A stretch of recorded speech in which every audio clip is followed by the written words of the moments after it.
నమస్తే, welcome to మన ప్రజా వెలుగు. నేను మీ వెంకట్. ప్రస్తుతం నా బ్యాక్గ్రౌండ్లో చూస్తున్నారు మీరు. ఏదైతే గత 2-3 రోజుల నుంచి సోషల్ మీడియాలో హల్చల్ అవుతుందో, పవన్ కళ్యాణ్ కోడి చెరువు అనే ఒక 10 ఎకరాల ల్యాండ్ని పవన్ కళ్యాణ్ గారు కబ్జా చేశారని చెప్పి మనకి 2-3 రోజుల నుంచి వార్తలు చక్కర్లు కొడుతుంది.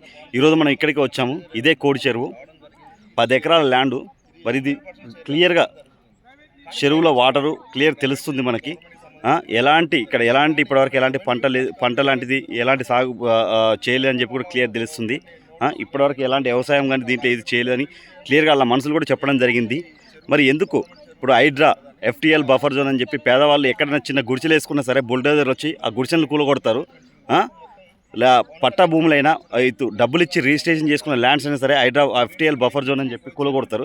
మరి ఇక్కడ ఏకంగా 10 ఎకరాల ల్యాండ్ కబ్జా చేశారు. మరి దీన్ని ఎందుకు పట్టించుకోవట్లే? ఆ తెలంగాణ గవర్నమెంట్ ఎందుకు పట్టించుకోవట్లే? తెలంగాణ మరి రాష్ట్ర ముఖ్యమంత్రి ఎందుకు పట్టించుకోవట్లే? హైడ్రా కమిషనర్ రంగనాథ్ ఏం చేస్తున్నాడు? ఆ తెలంగాణ రెవెన్యూ మినిస్టర్ పొంగులేటి శ్రీనివాసరెడ్డి గారు ఏం చేస్తున్నారు? ఇది కనబడట్లేదా మీకు? పేదవాడు చిన్న గుడి చేసుకుంటేనే పోయి బుల్డోజర్ వెళ్ళి రాత్రి కూలగొడతారు. ఎలాంటి పర్మిషన్ లేకుండా, నోటీసులు ఇవ్వకుండా, రాత్రి టైం ఇవ్వకుండా కూలగొడతారు. మరి ఇలాంటి ఎందుకు ఇలా కబ్జాలు చేసి ఆక్రమించినవి మీరు ఎందుకు వదిలేస్తున్నారు? ఎందుకు పట్టించుకోవట్లే? అంటే అక్కడ ఆంధ్రప్రదేశ్ రాష్ట్రానికి డిప్యూటీ సీఎం అని చెప్పి వదిలేస్తున్నారా?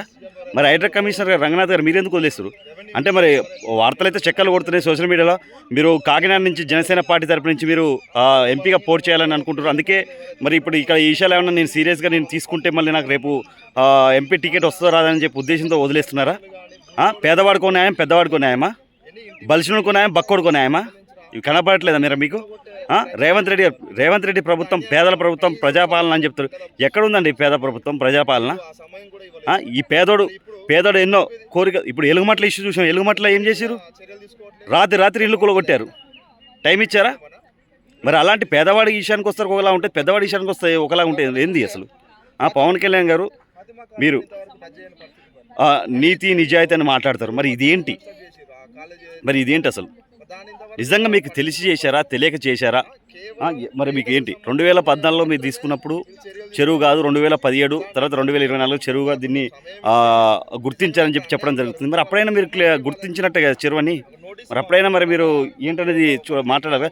మరి ఇప్పుడు ఎవరైతే రిజిస్ట్రేషన్ చేశారో మరి అధికారులు కూడా ఎలా చేస్తారు అసలు? ఇది క్లియర్గా అంటే ప్రైవేట్ చెరువు వేరే, ప్రభుత్వ చెరువు వేరే ఉంటాయా? చెరువు అంటే చెరువు ఏదైనా చెరువే కదా. చెరువు అన్నప్పుడు ఏదైనా చెరువే. ప్రైవేట్ చెరువు ఏంటి, ప్రభుత్వ చెరువు ఏంటి? క్లియర్గా మనకు కనబడుతుంది. చుట్టూ మీకు చూపించే ప్రయత్నం చేస్తా. చూడండి నా బ్యాక్గ్రౌండ్లో చూడండి. మొత్తం ఫెన్సింగ్ లాంటిది మొత్తం వేశారు. ఇటు అటు మొత్తం. అసలు ఏకంగా నడి చెరువులో ఫెన్సింగ్ వేయడం జరిగింది. మరి ఇలా వేస్తారు ఫెన్సింగ్?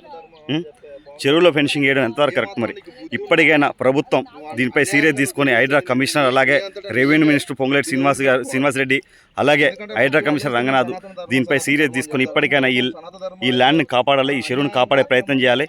ఎందుకంటే మనకు వస్తుంటే కట్ట మీద కూడా ఒక టెంపుల్ కూడా ఉండడం, కట్టమైసమ్మ తల్లి టెంపుల్, అలాగే గణేష్ కూడా ఉండడం జరిగింది. మరి ఇక్కడికి చాలామంది భక్తులు కూడా వచ్చి పూజలు చేసుకుని ఏకంగా కట్ట మొత్తం క్లోజ్ చేశారు. మొత్తం రోడ్డుకి అడ్డంగా కట్ట మీద మొత్తం కంపె లాంటిది వేసి ఎలాంటి ఆటోలు ఇటు రాకుండా మొత్తం కబ్జా చేయడం జరిగింది. నా బ్యాక్గ్రౌండ్లో చూడండి, మీకు కనబడుతుంది క్లియర్గా. ఇది ల్యాండ్, మొత్తం 10 ఎకరాల ల్యాండ్. ఇది పట్టించుకోవాలి ఇప్పటికైనా. చూడండి క్లియర్ వాటర్. మేమేంటంటే ప్రూఫ్స్తో ఉట్టిన ఏదో మైక్ ఉంది అని చెప్పి, నోరు ఉంది అని చెప్పి మాట్లాడలే. క్లియర్గా ప్రూఫ్స్తో పాటు మేము వచ్చి మాట్లాడడం జరుగుతుంది. మరి ఇప్పటికైనా ప్రభుత్వం దీనిపై స్పందించాలి. ఇప్పటికైనా రేవంత్ రెడ్డి ప్రభుత్వం స్పందించాలి. హైడ్రా కమిషనర్, ముఖ్యంగా హైడ్రా కమిషనర్ రంగనాథ్ గారు మాత్రం స్పందించాలి. ఈ చెరువుని ఇక్కడ ప్రజలకు ఒప్పజెప్పే ప్రయత్నం చేయాలి, ఈ చెరువుని కాపాడే ప్రయత్నం చేయాలని చెప్పి మరి నేనైతే కోరుకుంటున్నా. మరి చూద్దాం, మరి ప్రభుత్వం ఇప్పటికైనా దీనిపై స్పందిస్తుందా లేదా, మరి ఏంటనేది చూద్దాం ఏం చేస్తారో.